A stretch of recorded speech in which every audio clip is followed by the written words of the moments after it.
अभिजित दिपके महाराष्ट्रातील प्रत्येकाला हे नाव आता ज्ञात झालं असेल. कॉकरोच जनता पार्टीचे निर्माण झाल्याचे संस्थापक आहेत आणि त्याच्या माध्यमातून नीट परीक्षेचा गोंधळ, त्यांच्या आव्हानानंतर जेनजींनी रस्त्यावर येणं किंवा यात सोनम वांगचुक यांचीही भूमिका आणि यानंतर केंद्रीय शिक्षण मंत्री धर्मेंद्र प्रधान यांनी राजीनामा देणं, या सगळ्या गोष्टी घडल्या आणि कॉकरोच जनता पार्टीची ताकद चर्चेत आली.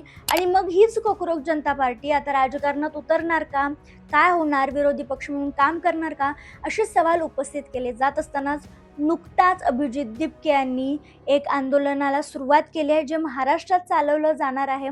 त्याची सुरुवात ही झाली आहे. त्यामुळं शिवाय 2 ते 4 दिवसातल्या ज्या घटना आहेत त्या जर पाहिल्या तर आता पुढल्या कुठल्या मंत्र्याचा राजीनामा होणार आहे का, असा सवाल उपस्थित केला जातो. आता होणार असेल तर तो कुठला मंत्री असेल, अभिजित दिपके नेमके काय म्हणाले आहेत, त्यांचं पुढचं आंदोलन काय आहे, हे सगळंच या व्हिडिओच्या माध्यमातून जाणून घेऊयात. त्यासाठी व्हिडिओ शेवटपर्यंत नक्की बघा. नमस्कार, मी संजना, महाराष्ट्र अपडेटमध्ये आपलं स्वागत. अभिजित दिपके राजकारणात येणार का, किंवा त्यांची जी कॉकरोच जनता पार्टी आहे जी अतिशय गमतीत ज्याची सुरुवात झाली, पण त्याचमुळे शिक्षण, केंद्रातील शिक्षण, भारतातील शिक्षण, महाराष्ट्रातील शिक्षण याच्यावर चर्चा होऊ लागली. आता महाराष्ट्रात सध्या ते महाराष्ट्रातील आहेत हे आपल्याला सगळ्यांनाच माहिती आहे. त्यांची पार्श्वभूमी, ते मूळ छत्रपती संभाजीनगरचे आहेत. आता ते महाराष्ट्रातच राहून पुढच्या चळवळीसाठी काम करणार आहेत हे त्यांनी स्पष्ट केलं. अशात 15 ऑगस्ट रोजी सर्व स्कूल ठीक करो, सगळ्या शाळा ठीक करा, हे या आंदोलनाला त्यांनी सुरुवात केली. आता या आंदोलनाच्या माध्यमातून नेमकं काय होणार आहे, तर या आंदोलनाच्या माध्यमातून महाराष्ट्रातील ज्या जिल्हा परिषदेच्या अर्थात सरकारी शाळा आहेत त्यांच्यावर लक्ष केंद्रित केलं जाणार आहे. कारण महाराष्ट्रात जी काही पटसंख्या कमी नसल्याची कारणं दाखवून ज्या प्रकारे शाळा बंद होतात, किंवा जी दयनीय अवस्था जिल्हा परिषदेच्या शाळांची झाली आहे ती न सांगितलेली बरी असं वाटायला लागतं. म्हणजे अक्षरशः लांबच्या लांब ठिकाणी विद्यार्थ्यांना पायपीट करत काटाकुटातून पावसाळ्यात जावं लागतं शिक्षण घेण्यासाठी. तरीही शाळा गळत असतात, शिक्षक नसतात, एकच शिक्षक 10-10 विषयासाठी असतात. काही शिक्षकांना स्वतःच गणितं पाठ नसतात किंवा गणितं सोडवता येत नाहीत.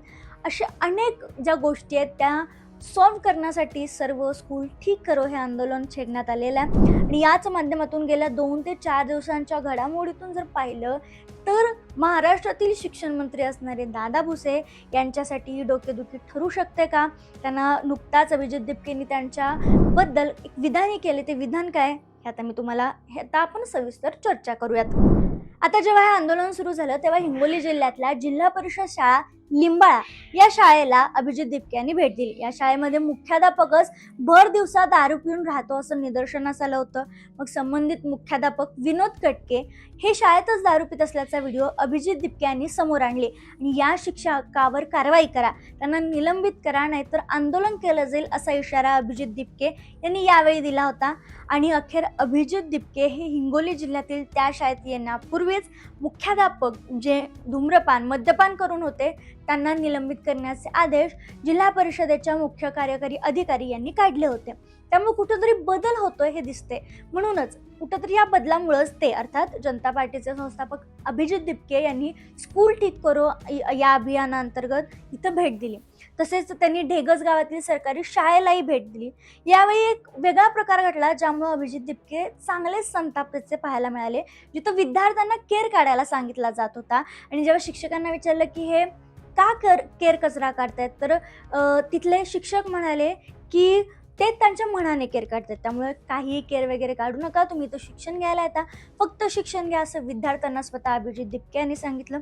नुकताच अजून एक शाळेत त्यांनी भेट दिली जिथं विद्यार्थी किंवा पटसंख्या कमी असल्यामुळे दुसरेच कुठल्या शाळेचे विद्यार्थी त्या शाळेत आणून बसवण्याचा निंदनीय प्रकार घडला, ज्यावरही नुकताच अभिजित दिपके यांनी संताप व्यक्त केला. आणि या सगळ्यात महाराष्ट्रातील शिक्षण मंत्री यांना टार्गेट करण्यात आलं. याबद्दल बोलताना अभिजित दिपके म्हणाले, फक्त रस्ते खराब होते म्हणून साप चावून मुले गेली. सरकारच्या अपयशामुळे ही मुले मृत्यू पावली आहेत. उजनीच्या शाळेत देखील साप निघालेत, क्लासरूममध्ये देखील साप निघालेत. जर या सगळ्याच्या संदर्भात देवेंद्र फडणवीस यांनी भेटायला बोलवलं तर नक्की जाऊ. मुलांना बसायला बेंच नाही आहेत. मग 10 वर्षात नेमकं केलं काय. शाळेंची अवस्था पाहून मला वाटतं की दादा भुसे यांनी पदावर राहू नये, त्यांनी राजीनामा दिला पाहिजे. शिक्षण मंत्री कोणीही असो, त्यांची मुलं सरकारी शाळेत पाठवावी. त्यांना शिक्षण मंत्रिपदावर राहायचं असेल तर मुले सरकारी शाळेत पाठवली पाहिजेत. शाळांची हीच परिस्थिती राहिली तर गावागावात आंदोलन उभं राहतील. केंद्रीय शिक्षण मंत्र्यांनाही मी भेटलो नव्हतो, भेटण्याची गरज नव्हती, पण जे काम व्हायचं ते झालं. गावकऱ्यांनी यासाठी पात्र एकत्र आलं पाहिजे. केंद्रीय शिक्षण मंत्र्यांसारखे येतं शिक्षण मंत्री जे आहेत ते दादा भुसे आहेत. आता ते म्हणतील की हे सगळं मागच्या सरकारचा दोष आहे, आम्ही आता निवडून आलोय.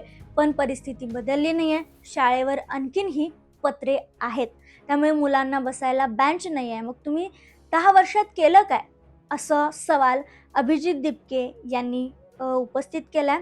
आणि जर त्यांना या सगळ्या गोष्टी होत नसतील तर त्यांनी राजीनामा दिला पाहिजे.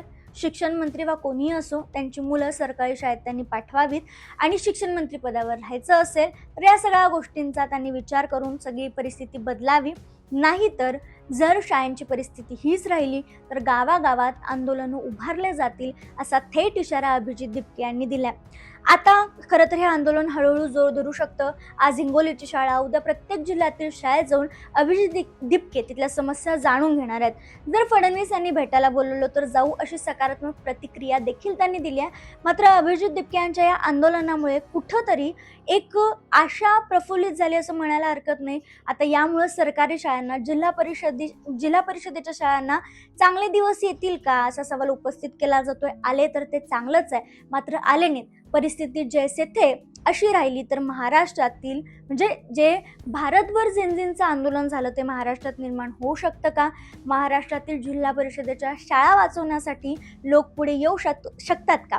यामुळे शिक्षण मंत्री असणाऱ्या दादा भुसेंची डोकेदुखी वाढू शकते का? आणि पुढच्या राजीनाम्याचा नंबर त्यांचा असू शकतो का? असे अनेक सवाल उपस्थित होत आहेत या सगळ्या प्रकरणावर. दिपकेंच्या या आंदोलनावर तुमचं मत काय, आम्हाला कमेंटमध्ये कळवायला विसरू नका. आणि अशाच अपडेटसाठी चॅनलला सबस्क्राईब करा आवर्जून.